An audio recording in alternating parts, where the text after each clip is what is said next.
مطعم لبناني جبلي ذو طراز فريد على الكركة في عرية اوتوستراد الشام. مطعم مهضوم، عنده قعدات خارجية وقعدات داخلية يرجعك بالزمن لورا.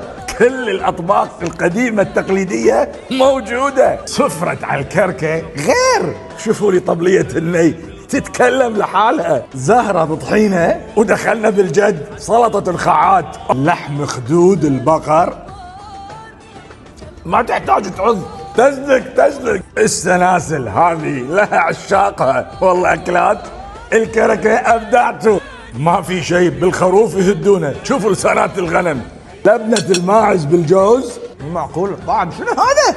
هذه أنا بالنسبة لي أكلة الفخامة، واللي يعرف بوزيود حيعرف إن هذه من أكلاتي المفضلة.